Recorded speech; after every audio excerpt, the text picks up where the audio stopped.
Perkenalkan, nama saya Rizko Jabaraswanda dari kelas 11 MIPA 2 SMA Cendekia Surasemi.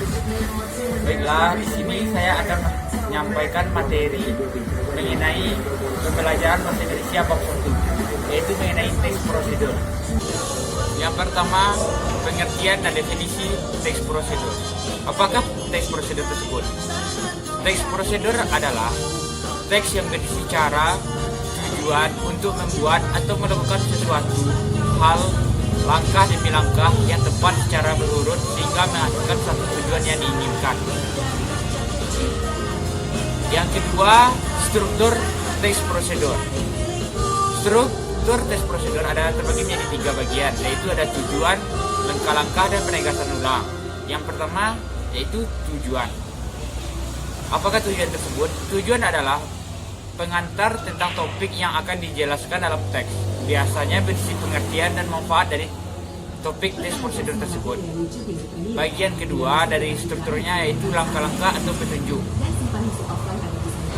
Berupa perincian petunjuk yang disarankan kepada pembaca terkait dengan topik yang akan ditentukan. Bagian akhir strukturnya yaitu penegasan ulang atau penutup. Pada bagian ini berupa harapan ataupun berisi manfaat apabila petunjuk itu dijalankan dengan baik dan benar. Setelah kita membahas struktur, kita akan membahas tentang ciri-ciri kebahasaan dalam teks prosedur. Di sini terdapat 5 ciri kebahasaan. Yang pertama, banyak menggunakan kata-kata kerja perintah imperatif. Yang kedua, banyak menggunakan kata-kata teknis yang berkaitan dengan topik yang dibahas. Yang ketiga, banyak menggunakan konjungsi dan partikel yang bermakna penambahan, seperti selain itu, kemudian, selanjutnya, dan lain-lain. Ciri-ciri kebahasaan yang keempat yaitu banyak menggunakan pernyataan persuasif, dan terbagi menjadi 2 lagi, yaitu penggunaan bahasa yang baik. Yang kedua, singkat akan lebih baik bila kita mampu menampilkan sikap yang antusias, verbal maupun non-verbal.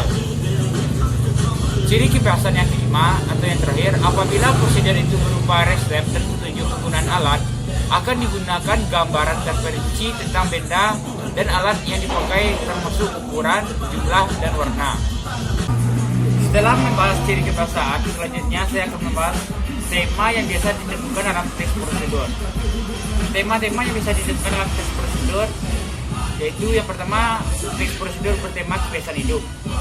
Di sini temanya berarti bertemakan atau melingkupi kebiasaan hidup manusia atau makhluk hidup.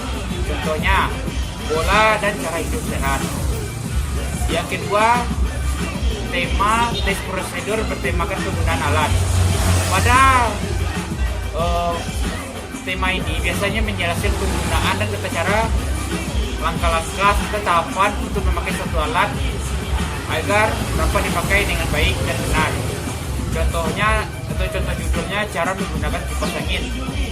Yang ketiga, temanya yaitu teks prosedur yang bertema aktivitas tertentu, seperti kita sedang berolahraga, cara bermain sepak bola bagi pemula, dan semua contoh aktivitas-aktivitas yang biasa kita laksanakan setiap hari.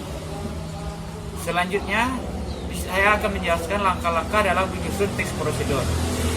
Ini yang sangat perlu kita pahami. Yang pertama, menginventarisasi macam-macam kegiatan yang pernah atau dapat dilakukan. Yang kedua, menentukan tema kegiatan. Yang ketiga, membuat kerangka dalam bentuk topik-topik kegiatan secara garis besar. Yang keempat, mensistematisasikan kerangka dengan benar dan mudah dipahami pembaca. Yang kelima, menentukan bahan-bahan.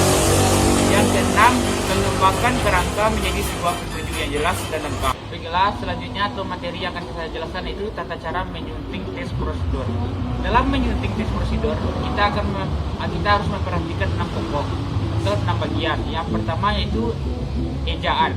Ejaan sangat perlu diperhatikan dalam menyunting teks prosedur karena menjelaskan bagaimana ada caranya itu dalam kata-katanya. Yang kedua, tanda baca. Tanda baca seperti titik, koma, tanda seru, dan lain-lainnya.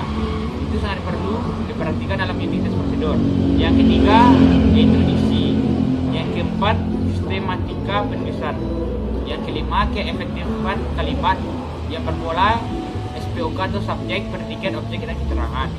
Bagian yang keenam yaitu kebenaran isi, strukturnya, dan kaidah kalimat. 6 bagian itulah yang harus kita perhatikan dalam menyunting tes prosedur. Saya rasa sekianlah yang dapat saya jelaskan menjadi mengenai tes prosedur, yaitu pengertiannya tadi, strukturnya, ciri kebahasaannya, tema-tema yang digunakan dalam tes prosedur, langkah-langkah dalam tes prosedur, dan cara menyunting